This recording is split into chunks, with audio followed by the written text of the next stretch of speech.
Hi, Dave Scotland for A Tuts, and welcome to another episode of Nuke in Production.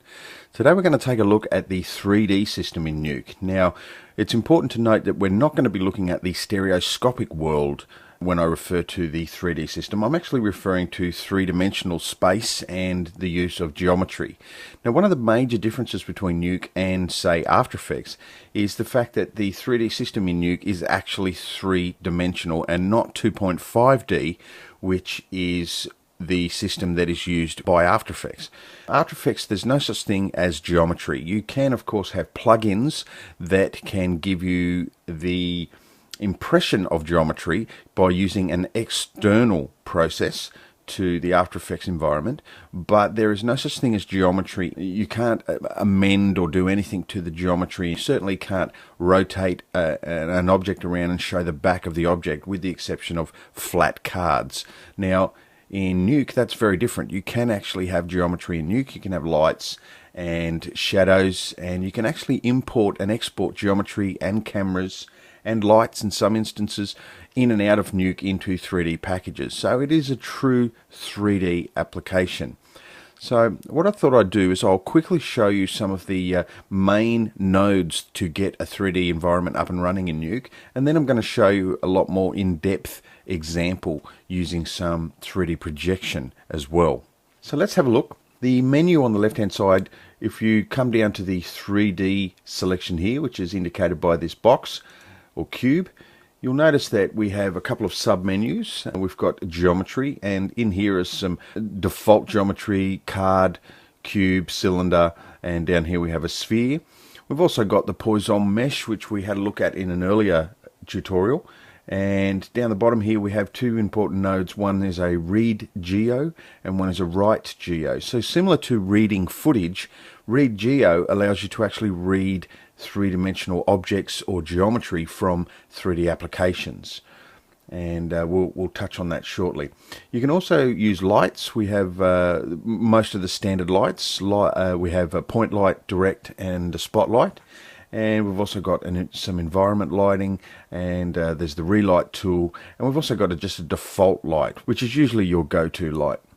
We've got our modify, and in this submenu we have a lot of nodes which specifically deal with modifying geometry. The next one down is shading, and the shader menu, basically all of these nodes help to actually color or add shader detail to geometry, like diffuse, like specular, displacement, emission, which is very similar to self-illumination.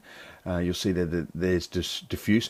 One that we're going to have a look at later on in this lesson is Project 3D, which we use to do some camera projection. Basically, all of these are relating to the material or the shader that is applied to geometry. We've also got cameras in here. Down the bottom we've got a scene node, which I'll get to shortly, and then down the bottom we have our scan line renderer, which I'm going to touch on shortly. So let's get a bit of a scene together here. Let's start out with a sphere. So we'll use this menu and we'll bring up a sphere down the bottom here, and at the moment we can't see anything, even though I do have the sphere selected in the properties bin over here. I can't see anything in my viewport.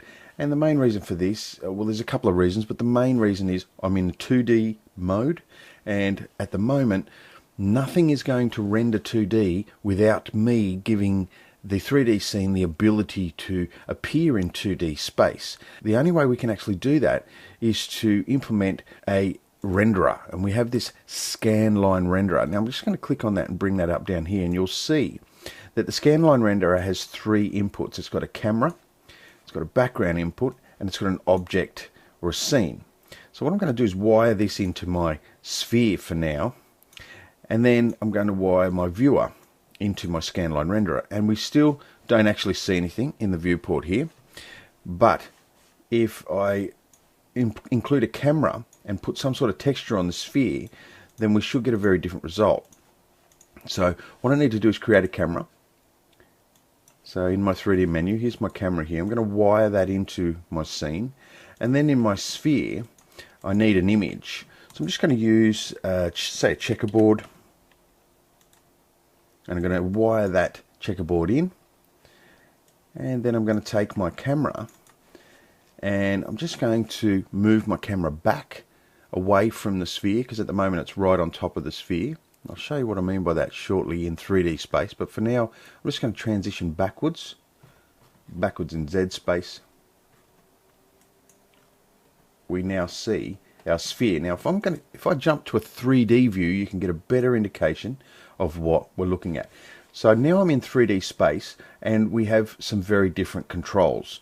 I can wind my middle mouse button back to zoom out, and I can hold my Alt key and use various mouse button combinations to rotate around. I can move left and right, up and down, and then I can click on the middle mouse and move in and out. And the whole time I've been holding my Alt button on the keyboard while I do that. And if I come right out, you can see that there's the camera that I just moved back in 3D space in order to show the sphere. Now, if you look at the sphere, it is a completely three-dimensional geometric shape, and it's not sitting on a flat card, and it's got a checkerboard material mapped onto it through the image pipe leading into the sphere. So let's elaborate on this a little bit. If I wanted another sphere in the scene, so let's just bring up our second sphere here. I'm faced with a problem that I can't, I'm just going to pull this off to the left a bit.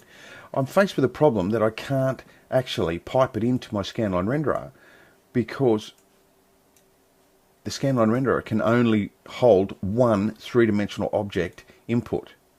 Now you'll notice here it says object/scene, or SCN, which is short for scene. Now there's a great node that we can use to pipe multiple 3D objects into this same scanline renderer. So I'm going to disconnect the sphere, and I'm going to put in a scene node. Now these are very powerful.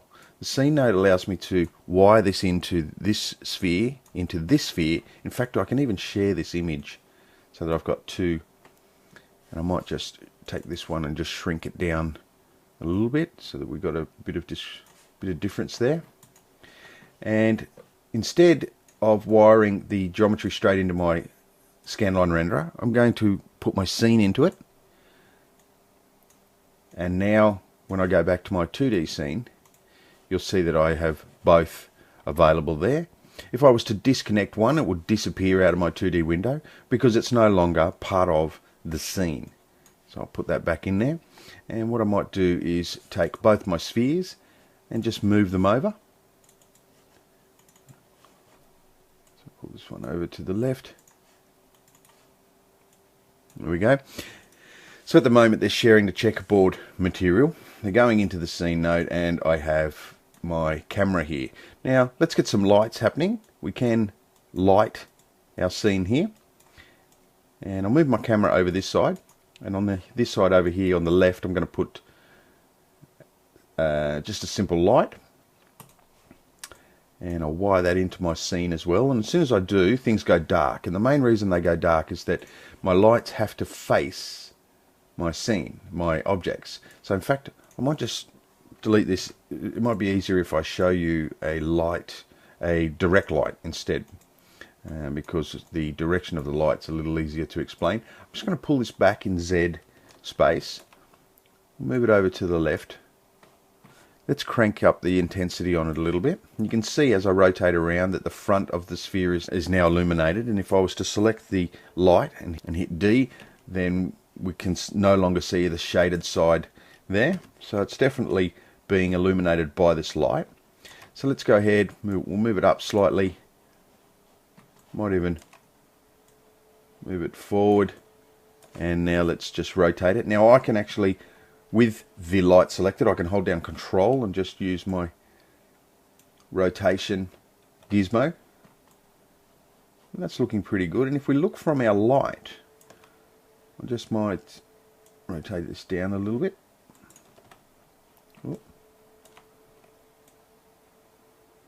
If we look sort of behind the light, you can see that the large sphere is actually obscuring the small sphere slightly. So let's see if we can get some shadows to work here. If we go into the second tab for the direct light, click on Class Shadows.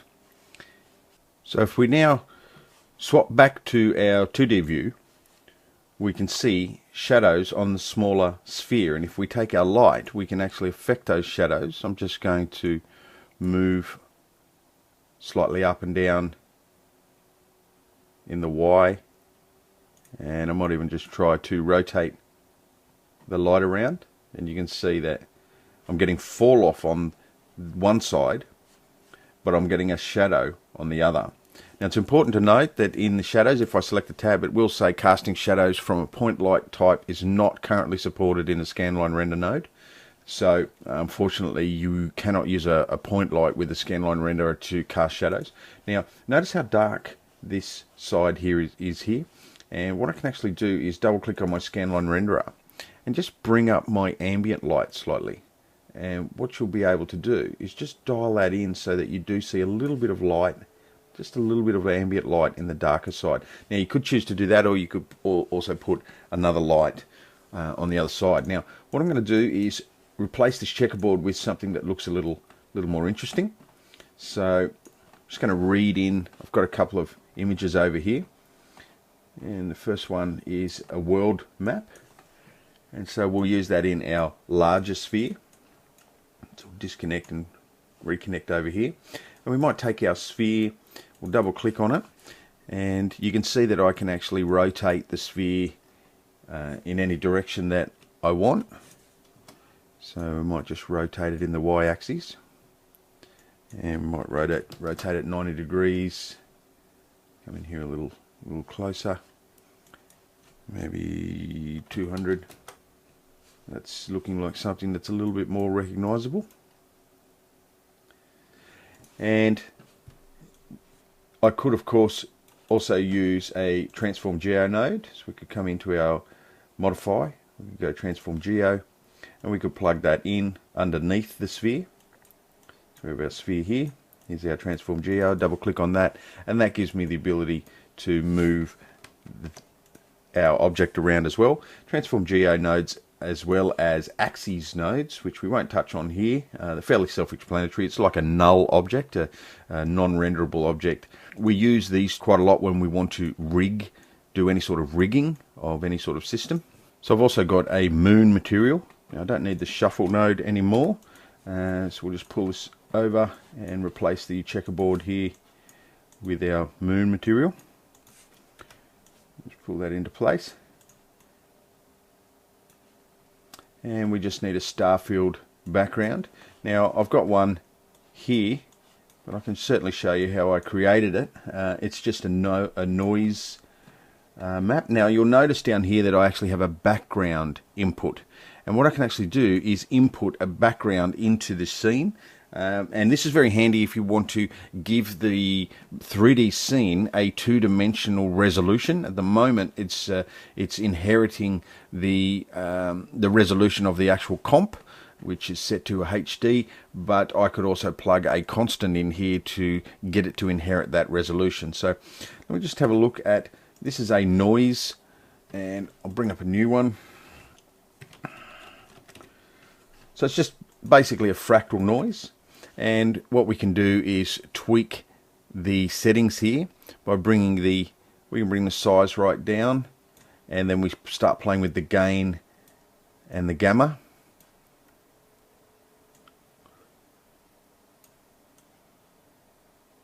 And if we do that, we can literally get a star field here, which is pretty much what I've done here. And then I've plugged it into a reformat node.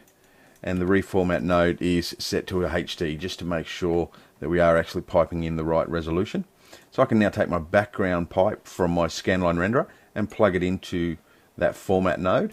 Just pull this light over here out of the road. So this is my background here, and I can now have a look at what my scanline renderer is seeing. So let's give our camera a little bit of animation, and double click, pull up our camera here. And what I'm going to do is actually create an axes node. And an axes node, you can't see it in the viewport here, but if I go to a 3D view and rotate out, here it is here, and it's actually sitting right where the camera is. I'm going to slide it into our scene, and I might just put it roughly in between. And you notice up here I also have top view, front view, side view. These are very handy views to line things up. I'm just going to go to a top view. I'm lining my axes node up roughly in the middle of my scene, but roughly in the middle of the two planets as well. And somewhere there like that is going to be fine. Now you'll see here that the axes and camera are connected, and the reason why is I had the camera connected, the camera selected when I created the axes, and this is not the way we want to do things, because if I move that axis around, nothing actually happens to the camera. But if I disconnect that and plug it in the other way, like this, what I can actually do is independently move the camera. Just slide it back here and frame up my shot again. So now if I take my axes, and here's my axis controls here, we'll zoom in if we can see what's going on exactly. Maybe a 3D view might make it a bit easier. We'll zoom around a little bit, and if I take my axis and rotate it on the on the Y axis, let's make it 90 degrees. 90. You'll see it rotate 90 degrees around our planet. So what we're going to do is reset that to 0, and then we're going to create a keyframe at frame 1. So we just click on the little graph icon here, right click, and we'll go set key. We'll go to frame 100, and in the Y I'm going to just type in 360 degrees. So what we should get is a 360 degree orbit around, like so. And if we wanted to, we could probably come to say 50. Let's wind up the Z. Let's wind up the X. So we go a little bit higher. Let's make it about 30 degrees, or minus 30 degrees. So let's have a look at what we've got through our 2D view now. So I'm going to give it a quick render. So there's our scene. It's not a very realistic animation, but it certainly shows you the power that you have in that 3D space, especially using that axis control. So I could certainly create another axis, line it up with the planet, and have the moon rotate around the Earth. I could have the Earth rotate around the sun. I could have a whole series of planets, and then the whole time I could be animating a camera through this space. I could also add a secondary sphere to act as some clouds, and what I've actually done is I've created some Earth clouds in the scene. I'm not going to apply them in this tutorial. I did want to move on to the next example without getting too much further into this example. So you will have the ability to apply these clouds and to get them going as a second sphere. Just duplicate this sphere and then play with this scale slightly to make it slightly larger, and it should work perfectly. So definitely give this a try. I think it's a great little way to be introduced to the 3D world of Nuke. The scene, scanline render and camera nodes are absolutely crucial to really getting the most out of the 3D environment. Okay, so the next scene is a little bit more involved, but it certainly includes some really important stuff in relation to 3D projection, and I think it's a great little exercise for you to have a bit of a go at getting a bit of a map painting up and running using some parallax and some nice projection techniques. So you'll notice here that I actually have a PSD file. So it's a Photoshop file, and let me just show you what this Photoshop file looks like in Photoshop. Now, as you can see, it's a very simple scene. If I show you the breakdown, we've just got a simple sky, and then we've laid in some far mountains. These are taken from many different photographic sources. We've got some close mountains, and then some close hills, and then I've got a big ground plateau here. And then I've just thrown in a little bit of geometry, or a little bit of an outpost. I think it's an observatory or something like that. And I just wanted to give it a sense of scale by making this outpost quite small on the landscape. And this is by no means the end product that we're going for, but it certainly has all the resources we want, and it's something I just threw together quite quickly, and you're certainly going to be able to use these assets and elements. But the important thing is to note that they're different layers, and they actually have their own names associated here. So what I'm going to do, I'll just close that down. You'll see here that I've brought that PSD in, and it just looks like a normal single layer or single image. But notice down here, because it's a Photoshop file, it actually has this breakout layers box that breaks out the individual layers from within the PSD file into separate images. So I'm just going to click on that, and this is what I get, which is a fantastic feature. I think it's just such a great feature that Nuke has. I'm just going to pull my viewer out of the road here. If I rewire my viewer back to this node down here, you'll see that there's really no difference here in the image. But where there's a big difference is that it has broken the layers into individual assets, and then it's piped them down through a series of merge nodes. Now, the other thing that's important, have a look at these merge nodes. They're actually quite different to a normal merge node. If I double click on this, these are Photoshop layer modes, sRGB color space layer modes in Photoshop, not the standard. If I was to just bring up a merge node here, not this list here that we associate a merge node with in Nuke, where we have things like HighPot, we have XOR, ATOP, conjoin over. All of these things they're Nuke mathematical processes, whereas this PSD merge node has all of these types of layer modes. So do make sure that you recognize the difference here. Now, we're not going to actually use these because we're using a 3D process. First thing I'm going to do is let's create a scene node. And this is going to be our main scene here, and I'm just going to try to make sure that we totally follow all of the processes here. I'm going to grab all of this bottom rung and I'm going to delete them. I'm going to wire into my scene for now, but I also need a scanline render. So we need a scanline render node. It's going to come down out of my scene, and also need a camera. So I'm going to create a camera, and I'm just going to wire that camera into my scanline render. Let's put it off to the left here for now. And now we have to start working with the layers in our scene. Now this is our 3D scene. If I move this and arc around a little bit, you'll notice the camera is smack bang in the middle of my scene. Well, I'm going to move my camera back a little bit. So I'm just going to go into the translate here, and we might just move it, let's say 10. So 10 in Z. Here is the center of my world over here.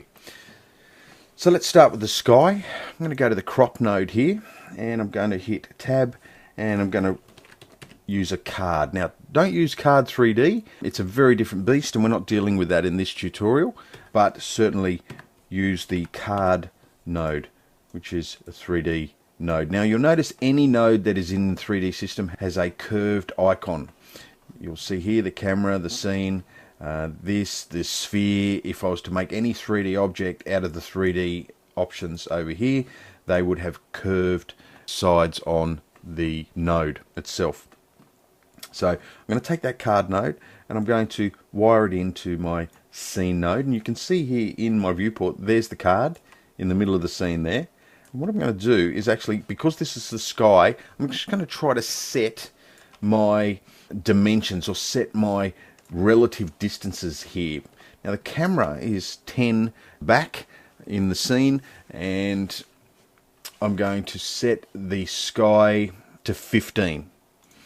Now you can use any number you want, provided all of these objects in between the camera and the sky, camera is the closest thing to the camera, because it is the camera, and the sky is the furthest thing away. So the relative distances between just need to be relative to one another, and it doesn't matter whether I measure those in centimeters, inches, miles, kilometers, as long as they are relative to one another and based on the image itself. So I'm going to set the Z position of this card to -15. And what it'll do is send that card out away in Z distance, Z space, 15. And now if I just switch back to my 2D view, you can see that there is my card there. And before we go any further, I want to quickly make sure, here's my viewer piped into my scanline render. I want to make sure that I'm actually working in HD. So I'm just going to hit S and change my project settings to HD. Before I do any resizing and scaling, I want to make sure that I'm looking through the right resolution that I'm going to be rendering in later on. So I'll just double click on that card again. So I've moved in -15, so now my job is to scale it up. So I'm just uniformly scaling it up until, and don't worry if you've hit the end here, you can still highlight the number and start winding up with your middle mouse button.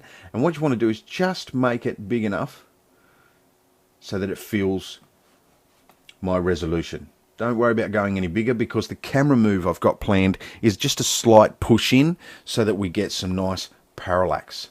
So that's going to work fine for the sky. Now I'm going to duplicate that process just by creating another card, and I'm going to pipe that into my second layer, which is my far mountains, and then I just wire that into my scene, and you can see there are my far mountains. Now what I need to do in 3D space is to make sure that that card is the right sort of distance away from this sky here, and just judging on the camera, what I'm going to do, it looks like my camera is about the same distance away from the world center as my mountains here, and I don't want that. So I'm going to take the camera, double click on it, and instead of 10 I'm going to put that back to 1, and then while I'm in the camera mode, I'm just going to hide this card for a second, bring up my sky card, and just play with the scale until it's just big enough.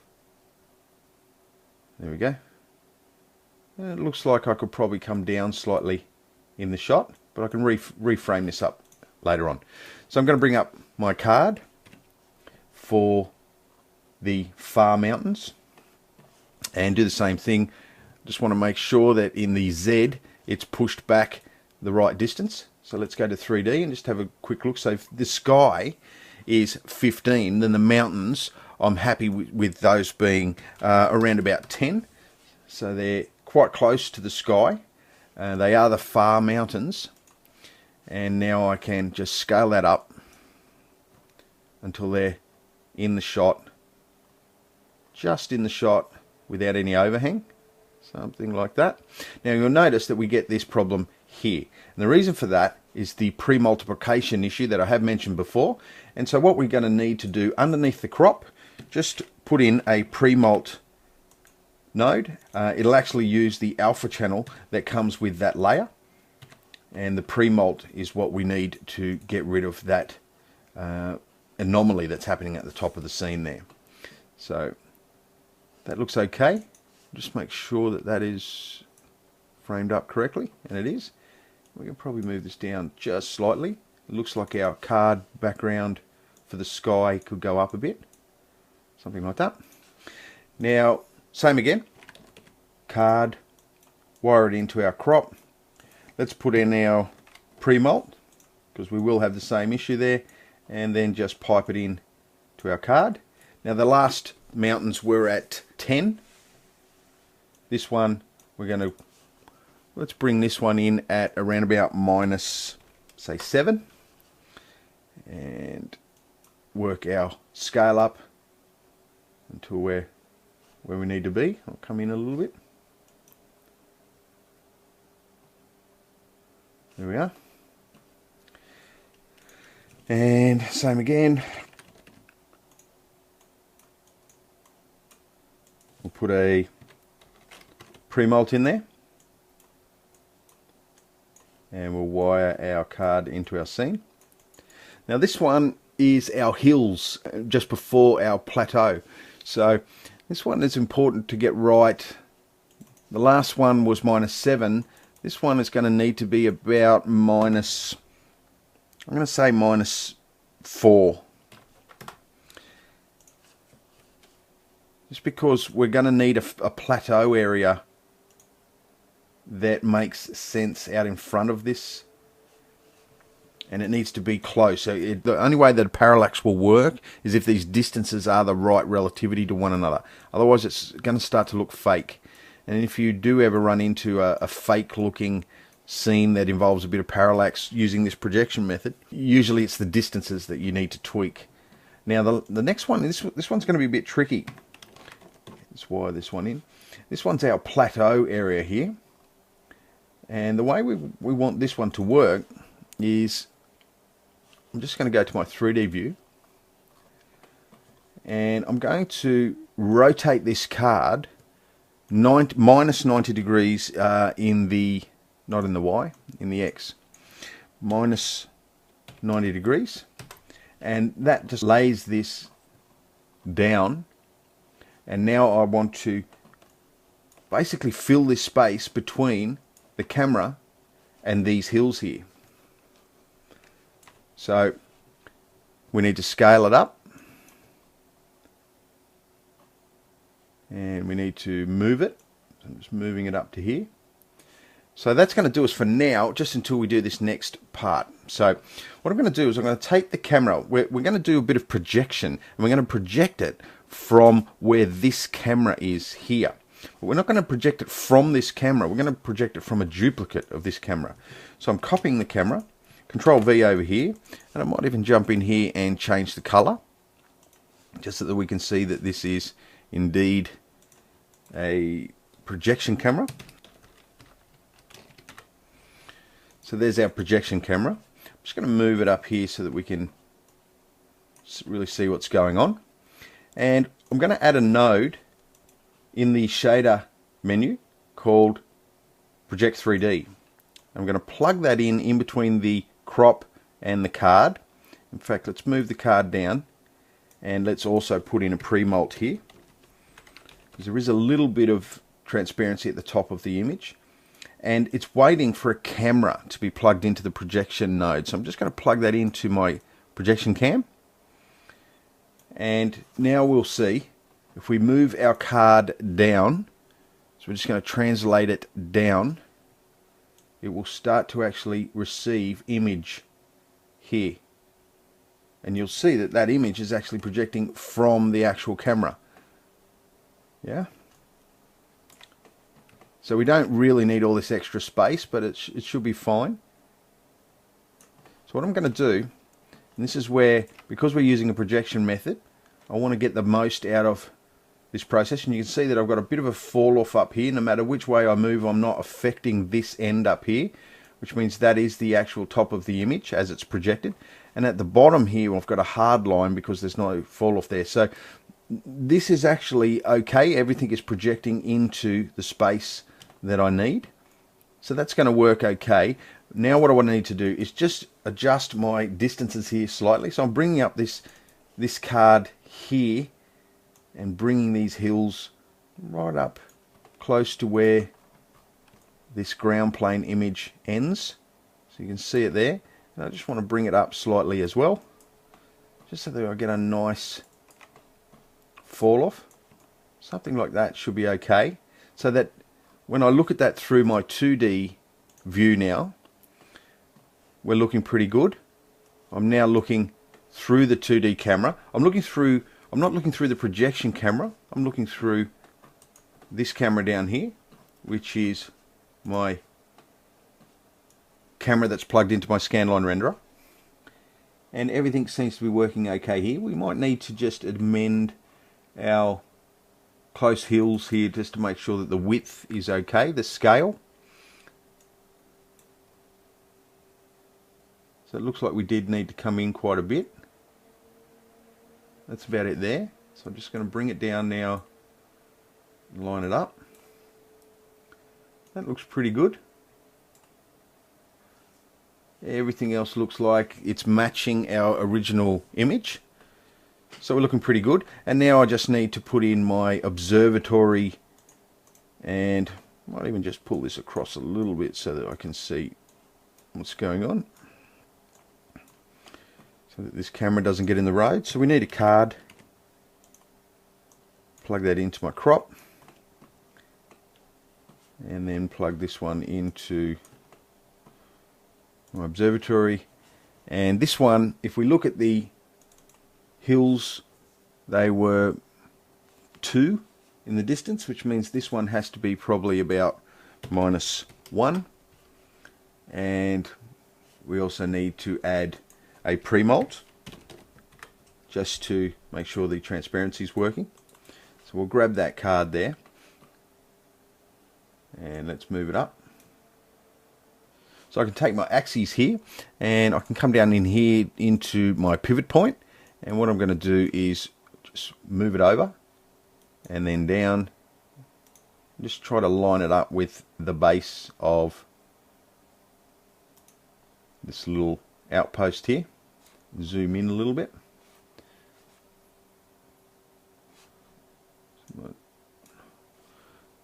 Just fine tune it, and this just makes it a little bit easier to line it up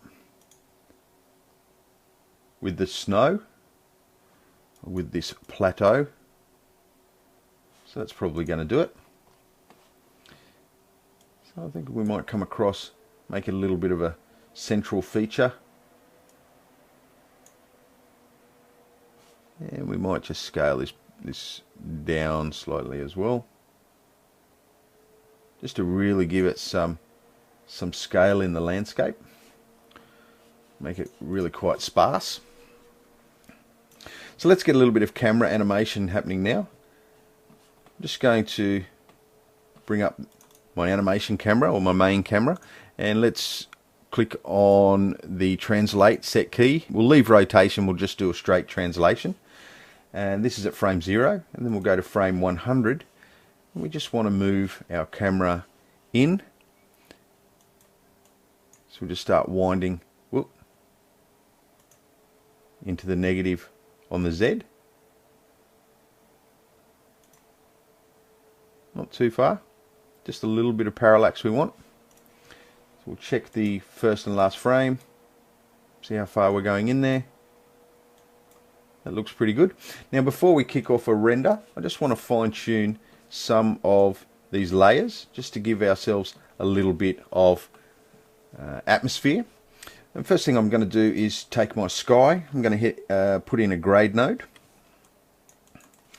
and I want to bring the black point down, which is going to brighten up that sky a little bit and just add a little bit of atmosphere to our scene. I'm also going to take our far mountains, put in a grade node as well.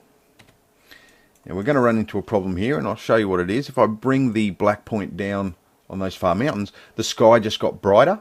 And the reason for that is that the pre-molt, I have mentioned this before in the color correction process in a previous tutorial, that we need to pre-molt after the grade node as well. Otherwise it will in fact grade the entire scene or the entire layer, and not just the sky. So with or without, you can see that the sky doesn't get affected, but the clouds, the mountains stay affected, which is exactly what we want. So I'll go into that grade there now and just bring that's the one that needs to be probably the most hazy or have the most atmosphere. We'll do the same here again. So let's put a grade node in and another pre-molt.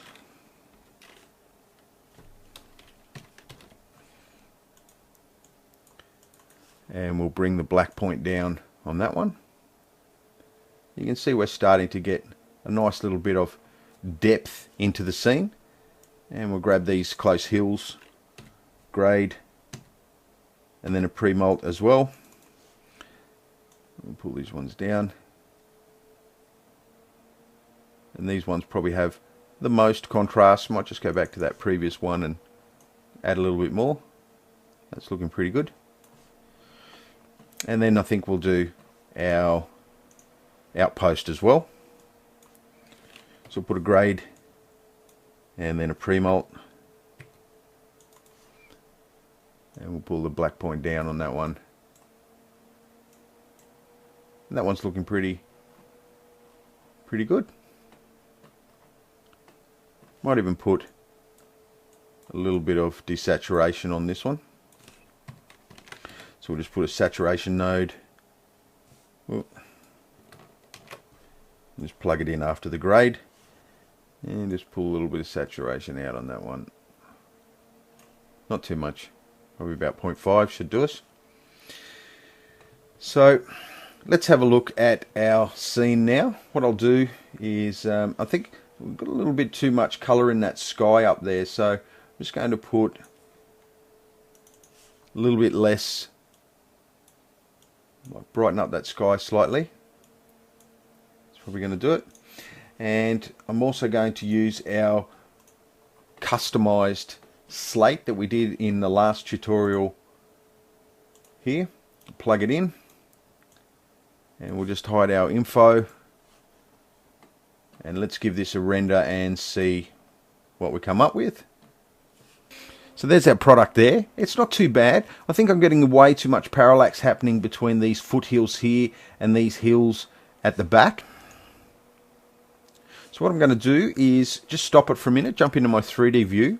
I just need to play with some of these distances a little bit. And you can see there's way too much of a distance in between these foothills and this one back here.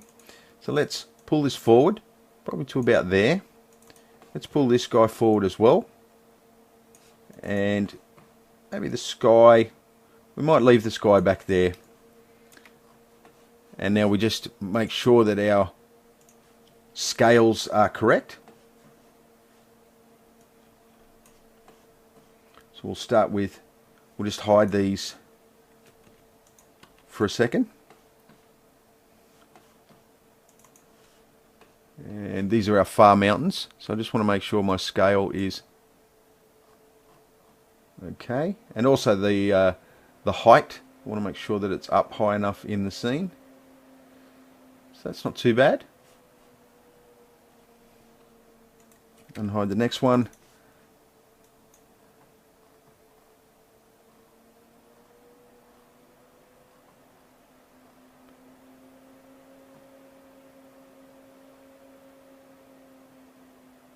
So that's looking pretty good, but it could probably come down slightly.